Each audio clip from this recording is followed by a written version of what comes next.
ఆయన మనుషుల చేజాలని అనేకమైన అద్భుత కార్యములు చేసి ఆయనలోని దైవత్వమునకు లోకమునకు బయలుపరిచి ఉన్నాడండి. యేసుక్రీస్తు ప్రభువారు దేవుని కుమారుడిగా ఈ లోకానికి వచ్చాడండి. ఒక మానవుడిగా, రిక్తునిగా, దీనునిగా ఈ ప్రపంచానికి ఆ యొక్క పరలోకం నుంచి దిగివచ్చి మరి ఆయన 33.5 సంవత్సరములు జీవించాడండి. ఆయన శిలువపై వేలాడి తన పరిశుద్ధమైన, నిష్కలంకమైన, నీతైన, యథార్థమైన, పవిత్రమైన, సఖ్యమైన, ఏ పాపము లేని తన పరిశుద్ధ రక్తాన్ని భూమి మీద ఒలికించాడండి.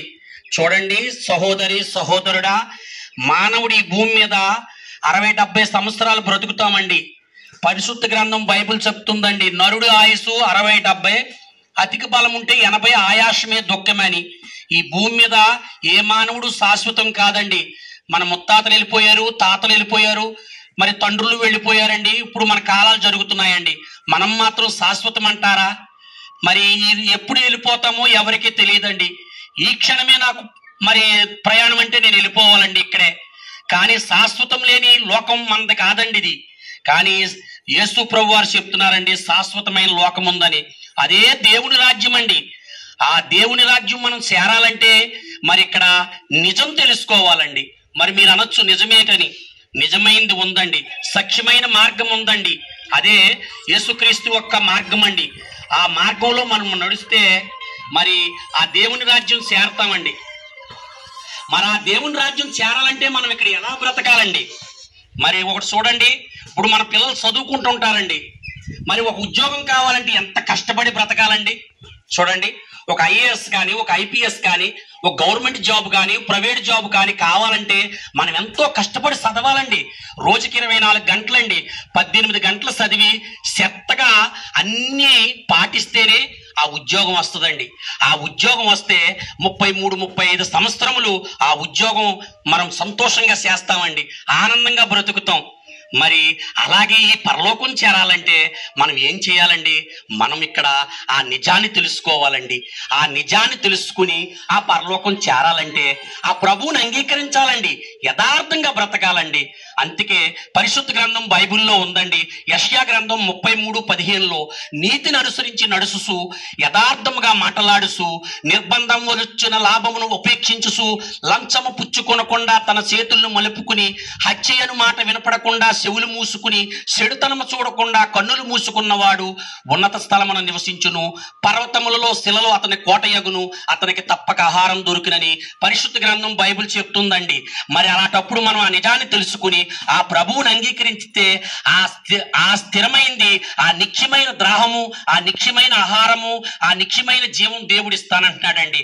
కాబట్టి మనం ఈ భూమి మీద ఉండగానే ఆ నిజాన్ని తెలుసుకోవాలండి. ఆ నిజాన్ని తెలుసుకుని మన దగ్గరలో ఉన్న మందిరానికి వెళ్ళి ఆ ప్రభువుని అంగీకరించి, విశ్వసించి, నమ్మి, జక్కరయ్య మందిరం కాడికి వెళ్ళి ఆ దేవుని మందిరానికి వెళ్ళి మనం ఆ ప్రభువుని అంగీకరించి, విశ్వసించి, నమ్మి రక్షణ పొందితే ఆ పరలోకం వస్తుందండి. ఆ పరలోకం మరి ఉద్యోగం లాగా 33.5 సంవత్సరాలు, 40 సంవత్సరాలు కాదండి. శాశ్వతమైన జీవితం అండి. అక్కడ హాస్పిటల్ ఉండవు, రోగాలు ఉండవు, అక్కడ పెళ్లిళ్ళు, ఈ పురుళ్ళు, ఈ మందులు, ఈ రోగాలు ఏమి ఉండవండి. సంతోషమైన జీవితం అండి, పరమానందమైన జీవితం, ఆనందమైన జీవితం. ఆ జీవితంలో చక్కగా మనమందరం ఆత్మలు మళ్ళీ దేవుడు మహిమా శరీరం ఇచ్చి యేసు ప్రభు వారు చనిపోయి ఎలా లెగిసారో అలాగే ఆ దేవుడు రెండో రాకల్లో మనమందరం ఎత్తబడతామండి. ఇది సత్యమైన మాట. మీరు అనొచ్చు, నువ్వు చూసావా, మీరు వెళ్ళారా అని. లేదండి, బైబిల్ ప్రపంచానికి హిస్టారికల్ ఎవిడెన్స్, అందులో ఏది లేదండి. అది చదువుతుంటే అమృతం అండి, అమృతం తాగినట్టుంటుందండి బైబిల్ చదివితేనే. కానీ సహోదరి, సహోదరుడా, దీపం ఉండగానే ఇల్లు చక్క పెట్టుకోమన్నారు పెద్దలు. మనం బ్రతికుండగానే, ఈ భూమి మీద ఉండగానే ఆ నిజాన్ని తెలుసుకుని ఆ ప్రభువుని అంగీకరించి, విశ్వసించి, నమ్మి రక్షణ పొంది ఆ పరలోకం చేరదామనే, మీరందరూ చేరతారని మేము ఈవేళ మా పనులు వదిలిపెట్టుకుని మేము వెళ్ళి ఇవాళ 700, 800, 1000 సంపాదించుకునే రోజును వదిలిపెట్టి మీరందరూ మారు మనసు పొందాలి, మీరందరూ నిజం తెలుసుకోవాలి, మీరందరూ ఆ నిత్య జీవం చేరాలని, ఆ పరలోకం చేరాలని మా తపన. మేము ఏది ఆశించి రాలేదండి ఇక్కడికి. మీరు డబ్బులు ఇస్తారనో, సందాలు ఇస్తారనో, ఏదో టీలు ఇస్తారనో, భోజనాలు పెడతారనో మేము రాలేదండి. మా కష్టార్జితం వదిలిపెట్టి, మా పనులు వదిలిపెట్టి, మా భార్య బిడ్డలను వదిలిపెట్టి మేము ఈ గ్రామం వచ్చి కొంతమంది అయినా మీలో రక్షింపబడకపోతారా అనే ఆలోచనతో ఆ ప్రభువుని పట్టుకుని ఆయన్ని వేడుకుని మా చుట్టూ కావలు ఉండమని ఆ ప్రభువుని మీ గ్రామం వచ్చి మీకు సువార్త చేస్తున్నామండి. కాబట్టి మరి మీరందరూ మరి ఆ దగ్గరలో జకరయ్య గారి మందిరానికి వెళ్ళి, మరి మీరు ఆ జకరయ్య గారి మందిరానికి వెళ్ళి ఆ యొక్క మీరు ఏదైనా ప్రార్థనలా విన్న